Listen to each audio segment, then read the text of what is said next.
এর গল্প শুরু হচ্ছে হাওড়ার ৮ নম্বর প্ল্যাটফর্ম থেকে।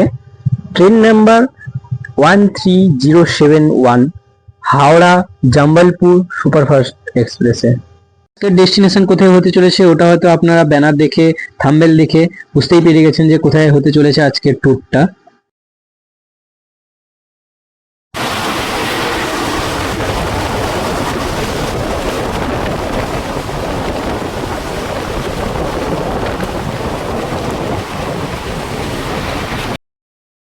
হঠাৎ তারাপীঠ যাওয়ার প্রোগ্রামিং হলো আমাদের মায়ের ডাকে।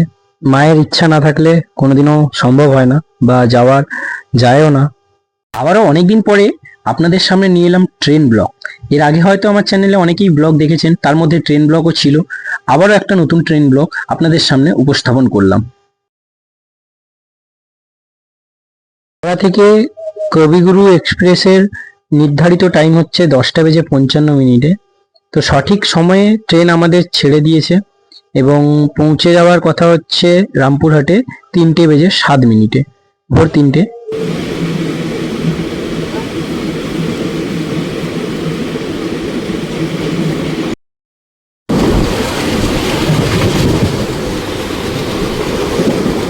ট্রেনের এভারেজ স্পিড আপনারা দেখতে পাচ্ছেন 105 করে। ডিজেল ইঞ্জিনে 105 করে আমাদের ট্রেন টানছে এখন।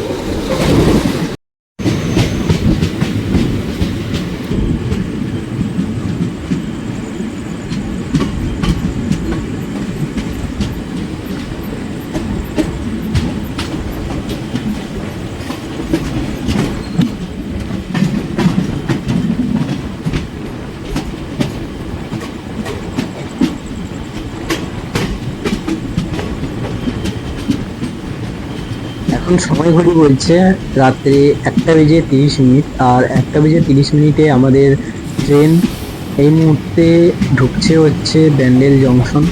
আর ব্যান্ডেল জংশনের 4 নম্বর প্ল্যাটফর্মে ট্রেন তার স্টপেজ দিল। আর আমাদের ট্রেন নির্ধারিত সময় থেকে 2 ঘন্টা লেটে চলছে। ওই লেট হওয়ার কারণটা কি ওটা আমি আপনাদেরকে সামনে গিয়ে বলছি।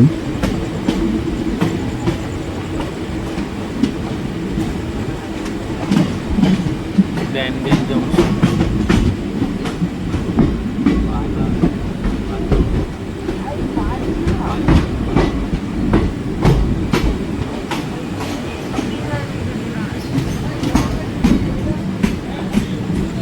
তিন দাঁড়াবে তো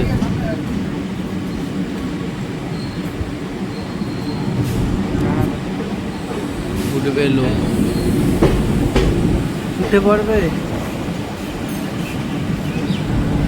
আপনাদেরকে বলি আমরা সব থেকে বড় স্ক্যামে কিসে ফেসেছি। ট্রেনে সবার প্রথম আমরা, ট্রেন তো নির্ধারিত টাইম নিয়ে হাওড়া থেকে ছেড়ে দিয়েছে। 3টে স্টেশন পেরোনোর পর ঠিক কোন্নগর স্টেশনের আগে আমাদের ট্রেনে হয় যে লোকোমোটিভ আছে ওই লোকোমোটিভে একটি ইলেকট্রিক্যাল ফল্ট আসে। ওই ইলেকট্রিক্যাল ফল্ট আসার কারণে আবার কিছুক্ষণ পর হাওড়া থেকে যখন আমরা হেল্প পাই ততক্ষণে সময় হয়ে গেছে 2 ঘন্টা পেরিয়ে গেছে।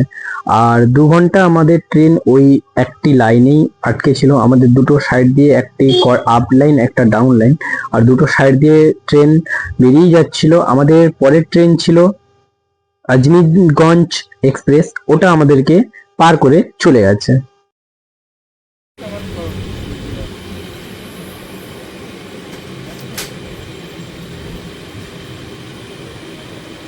এবার আপনাদের বলি যে আপনারা যদি হাওড়া থেকে যাচ্ছেন বা শিয়ালদা থেকে যাচ্ছেন, আপনাদের তারাপীঠ যাওয়ার বেস্ট টাইম যেটা হচ্ছে রাত্রেবেলা।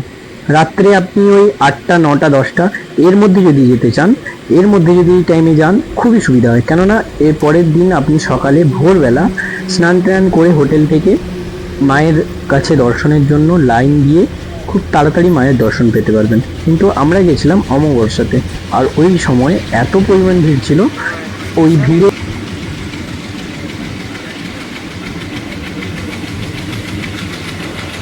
আর তারাপীঠ যাওয়ার মধ্যে আমরা কি কি প্রবলেম ফেস করেছি বা মানে কি কি ধাক্কা থেকে বেঁচেছি ওগুলো যদি আপনাদের জানতে হয়, এটার জন্য আপনাকে নেক্সট ভিডিও দেখতে হবে। ওই নেক্সট ভিডিওতে আপনারা জানতে পারবেন যে তারাপীঠে কি কি পরিমাণে স্ক্যাম হয় আর কি কি স্ক্যাম থেকে আপনারা বাঁচার জন্য কি করবেন।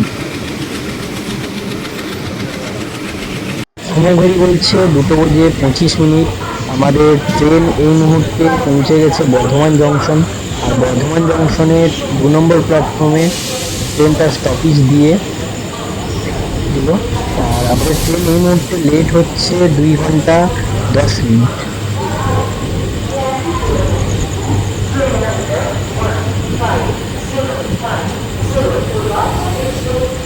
হাওড়া থেকে তারাপীঠ যাওয়ার আমাদের ট্রেন আছে হচ্ছে 10 থেকে 15টি। এবার এই 15টি ট্রেন কখন কেমন কি টাইম আছে ওইটা দেখতে হলে আপনি আমার ডেসক্রিপশানে যান এবং ডেসক্রিপশানে একটু স্ক্রল করলেই দেখতে পেয়ে যাবেন ট্রেনের টাইম সমেত সব কিছুই, ট্রেনের নাম, সব কিছু ডিটেলস দেওয়া আছে ওখানে।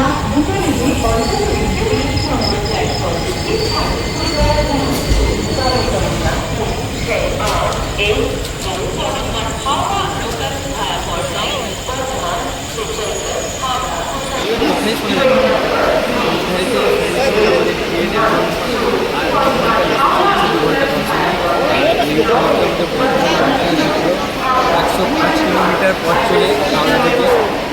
আরও এখন আমাদের 100 থেকে 150 কিলোমিটার পথ বাকি আছে। আপনাদেরকে বলে রাখি যে বোলপুর শান্তিনিকেতন এর মাঝখানের যে স্টেশনটা ওটা আমি কভার করতে পারিনি, কারণ হচ্ছে তখন আমি একটু রেস্ট নিতে চলে গেছিলাম। তো 2 ঘন্টা মতো রেস্ট নেওয়ার পর যখন দেখি যে তারাপীঠ রোড ঢুকছে, তো তারাপীঠ রোড এটা এখন স্টেশন। আর এরপরেই হচ্ছে আমাদের রামপুরহাট জংশন। রামপুরহাট জংশনে নেমে আমরা সঙ্গে সঙ্গে অটো ধরে নিই। এবার আমরা নামলাম হচ্ছে রামপুরহাট জংশনে। যারা তারাপীঠ যাচ্ছ বা তারাপীঠ যেতে চাইছো তোমাদেরও বলে রাখি যে তোমরা যদি তারাপীঠ যাও ট্রেনে করে, তো তোমাদের সর্বপ্রথম নামতে হবে রামপুরহাট জংশনে।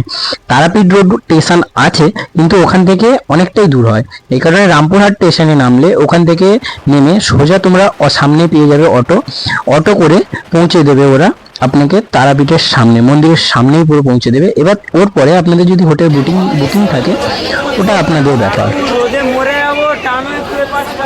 পরে হচ্ছে আপনারা কিভাবে পূজা দিবেন বা কিভাবে আপনি মায়ের কাছে যাবেন, মায়ের দর্শন করবেন, ওটা সম্পূর্ণ থাকবে এর পরের ব্লগে, ঠিক আছে?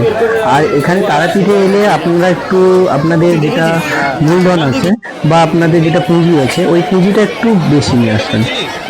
পুঁজি বেশি আনার কারণ আমি বলছি এরপরে গিয়ে আপনাকে এগিয়ে সামনে বলবো, কেননা সামান্য মিডিল ক্লাস লোকেদের কাছে এত টাকা সামর্থ্য হয় না এতটা কস্ট বহন করা। তো এটা খবর আপনাকে পরের ভিডিও বলবো।